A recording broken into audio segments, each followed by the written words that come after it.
बच्चों तो नेक्स्ट देखो question number 2 based on Kirchhoff second law.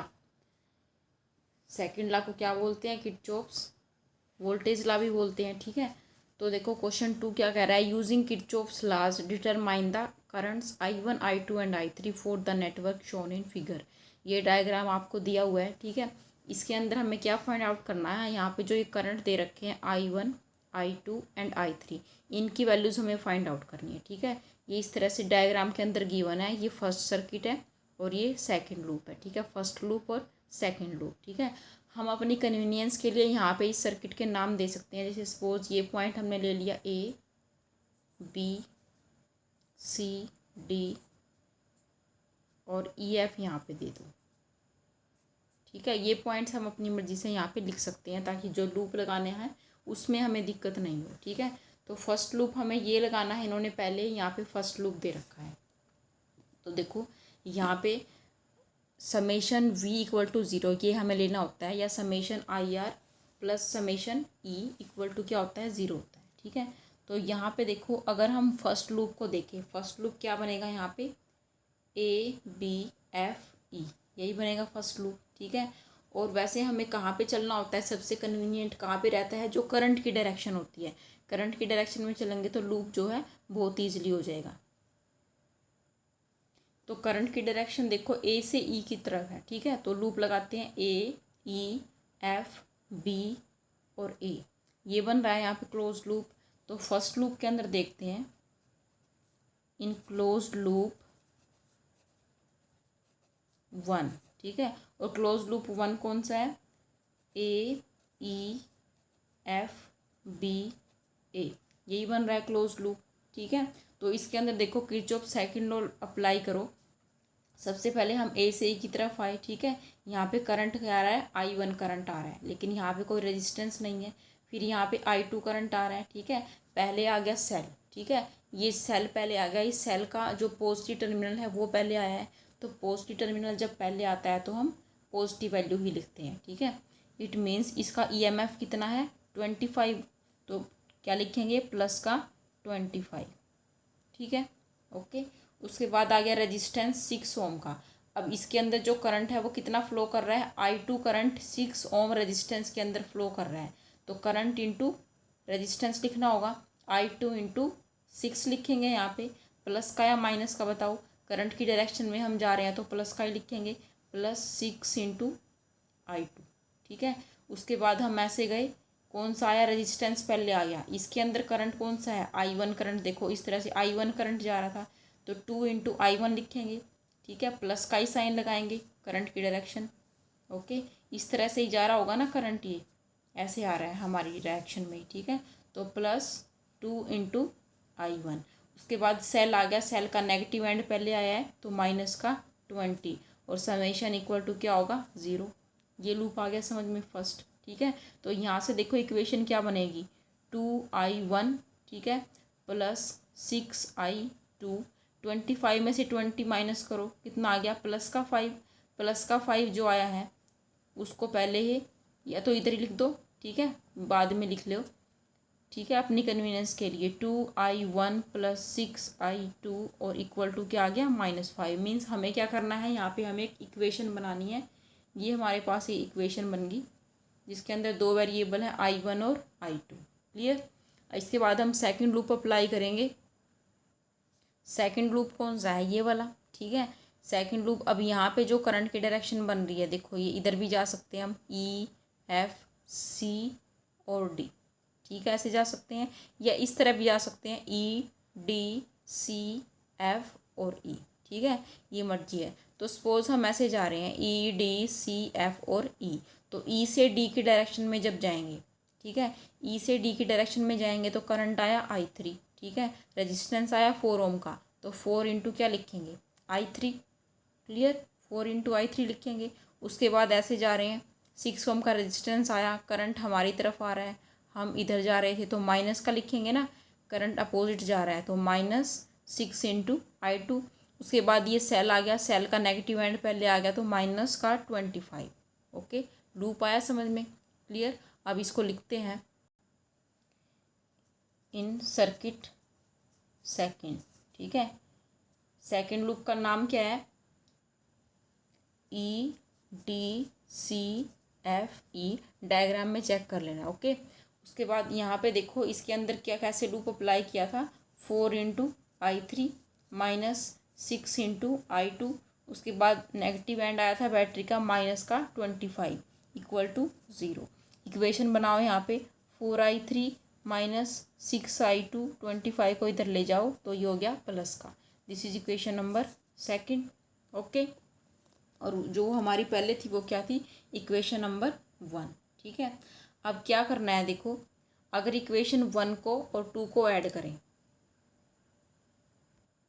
ये इक्वेशन तो सभी को सोल्व करनी आती होंगी। ठीक है, तो यहाँ पे क्या करना है हमें, एडिंग इक्वेशन 1 और 2 ऐड करोगे। देखो फर्स्ट इक्वेशन क्या थी, फर्स्ट इक्वेशन है हमारी 2I1 + 6I2 = -5। ओके, और सेकंड इक्वेशन ये है 4I3 - 6I2 = 25। ऐड ही क्यों कर रहे हैं, क्योंकि देखो यहाँ प्लस का या माइनस का ये दोनों ऐड करने के बाद कैंसिल हो जाएंगे। इनको जब ऐड करोगे ये कैंसिल हो जाएंगे। यहाँ आएगा हमारा 4I3 + 2I1 = प्लस का 20, 25 में से 5 माइनस करोगे तो कितना आ गया, 20। Okay, so this is equation number 3। अब हमें क्या करना है, हमें I1, I2 और I3 की वैल्यू फाइंड आउट करनी है। तो देखो अब सर्किट में देखो ई पॉइंट के ऊपर यहाँ पे एक जंक्शन बन रहा है, देखो ई पॉइंट पे। ठीक है, ये करंट जंक्शन की तरफ आ रहा है, ये जंक्शन से दूर जा रहा है, ये भी जंक्शन से दूर जा रहा है। ठीक है, तो यहाँ पे I1 करंट जा रहा है, ये I2 है, ये I3। तो यहाँ पे इक्वेशन बन सकती है, देखो I1 पॉजिटिव लेंगे, -I2 और -I3। ठीक है, I1 - I2 - 3 = 0। यहाँ पे हमने क्या लगाया है, किरचॉफ का फर्स्ट लॉ यहाँ पे अप्लाई कर दिया। Okay, using Kirchhoff's first law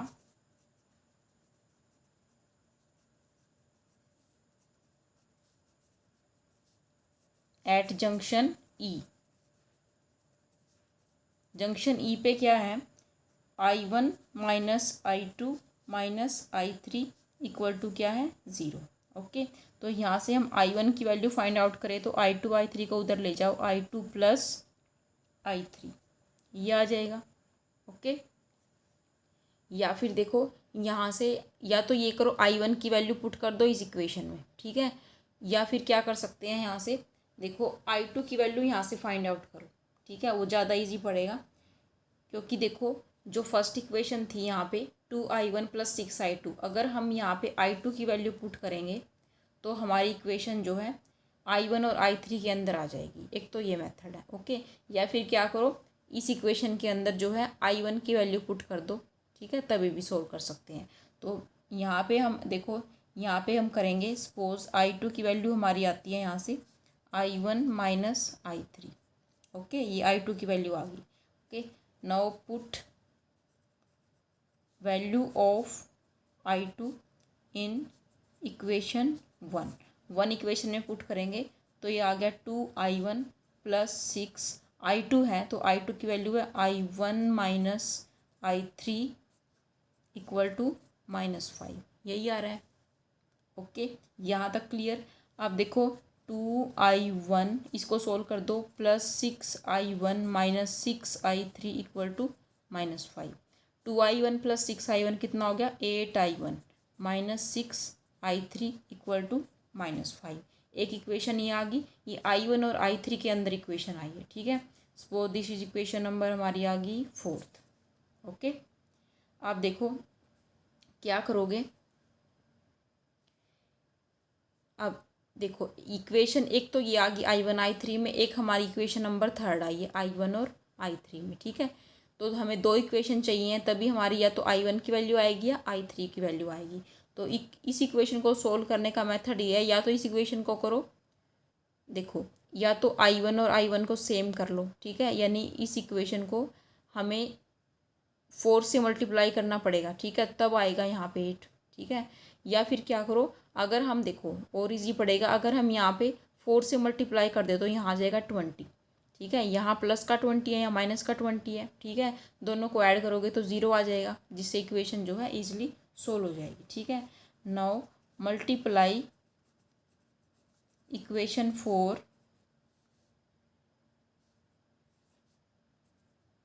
by 4।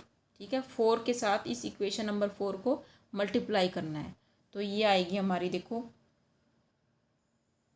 4 को मत करो, 4 से देखो क्या होगा, I1 I3 फिर से वेरिएबल आ जाएंगे, जिससे हमारा कोई किसी की भी वैल्यू जो है थोड़ी सी जो है फाइंड आउट नहीं हो पाएगी। ऐसा करते हैं हम इक्वेशन 3 को ही मल्टीप्लाई करते हैं, मल्टीप्लाई इक्वेशन 3 बाय 4। ओके, इसको इस इक्वेशन को हमने क्या करना है, 4 से मल्टीप्लाई करना है, तो क्या आएगा देखो, ये आ जाएगा 16I3 plus 8I1 equal to क्या आ जाएगा 80।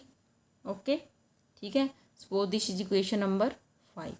ओके, तो देखो यहाँ पे 8I1 आया है, इसके अंदर भी 8I1 आया है, अगर दोनों इक्वेशन को सब्ट्रैक्ट करें तो ये कैंसिल हो जाएगा। Okay, now subtract equation 4 from 5 में से इसको सब्ट्रैक्ट कर दो, तो 16I3 plus 8I1 equal to 80, इसमें से हमें सब्ट्रैक्ट करनी है -6I3 plus 8I1 equal to क्या है -5। कर सकते हो ये चीज़, तो इनको जब सब्ट्रैक्ट करोगे तो क्या होते हैं, साइन चेंज हो जाते हैं। ठीक है, डायरेक्ट आंसर लिख दो या फिर सोल्व करके भी दिखा दो, सब्ट्रैक्ट करते टाइम यहाँ पे साइन चेंज होते हैं, तो ये तो हमारा कैंसिल हो जाएगा। यहाँ पे आएगा 22I3 इक्वल टू क्या आएगा 85। तो यहाँ से देखो हमारी वैल्यू जो है ईजिली सोल्व हो गई। I3 will be equal to 85 divide by 22। Current आ गया हमारा 85/22 एम्पियर। क्लियर, I3 की वैल्यू आ गई। अब हमें फाइंड आउट करनी है I1 की वैल्यू, तो फोर्थ इक्वेशन से फाइंड आउट कर सकते हो। From equation 4 8I1 minus 6I3 है, तो I3 की वैल्यू पुट कर दो 85/22 इक्वल टू क्या है -5। ठीक है, यहाँ पे देखो ये कैंसिल हो रहा है 2 से, 2 3 जार 6, 2 11 जार 28, तो 8I1 माइनस 85 को 3 से मल्टीप्लाई करोगे तो ये आ रहा है हमारा 255/11 इक्वल टू -5, यानी कि 8I1 इक्वल टू क्या आ गया, इसको इधर लेके आओ -5 प्लस 255 डिवाइड बाई 11। इसको जब सोल्व करोगे, सोल्व करके एलसीएम लेके हमारा आएगा 200/11 इक्वल टू 8I1। यहाँ से I1 की वैल्यू आ सकती है, I1 will be equal to 200 divide by 11 into 8 से डिवाइड कर दो। ओके, अब ये 8 पे कैंसिल हो जाएगा, देखो 25 पे कैंसिल हो रहा है, 25 डिवाइड बाई 11 एम्पियर। ये आ गई हमारी I1 की वैल्यू। ठीक है, अब किसकी वैल्यू आ गई, I1 की आ गई, I3 की आ गई, ये I3 की आई थी। ओके, ये I1 की आ गई। अब हमें फाइंड आउट करनी है I2 की वैल्यू। ठीक है, तो I2 का हमें पता था, क्या था I2, I1 माइनस I3, ऊपर हमने कहीं लिखा था, ऐसा कहाँ पे लिखा था, देखो ये I2 is equal to I1 minus I3। ठीक है, तो यहाँ से I1 की वैल्यू हमारे पास है, I3 की वैल्यू भी हमारे पास है, पुट करनी है हमें 25 डिवाइड बाई 11 माइनस 85/22। ठीक है, तो एलसीएम इसका आएगा 22। क्लियर, यहाँ पे आएगा 50 माइनस 85। ओके, तो ये आ गया -35 divide by 22 ampere. This is the value of I2। अब देखो ये वैल्यू नेगेटिव इसलिए आई है, नेगेटिव मीन्स ये करंट की वैल्यू नेगेटिव का होने का मीनिंग क्या होता है कि इसकी जो डायरेक्शन हमने ली है उससे अपोजिट इसकी डायरेक्शन होगी। ओके, नेगेटिव साइन का मीन सिर्फ डायरेक्शन के लिए होता है कि जो यहाँ पे साइन जो दे रखी है डायरेक्शन, उसके अपोजिट जो है I2 की डायरेक्शन हो जाएगी। ओके, समझ आ गई I2 की value. I2 will be equal to -35/22 ampere. तो थोड़ा सा टाइम ज़रूर लगेगा इन इक्वेशंस को सोल्व करने में, तो मैथ्स जिसका स्ट्रॉन्ग होगा वो बहुत ईजिली इनको जो है सोल्व कर सकता है। ओके।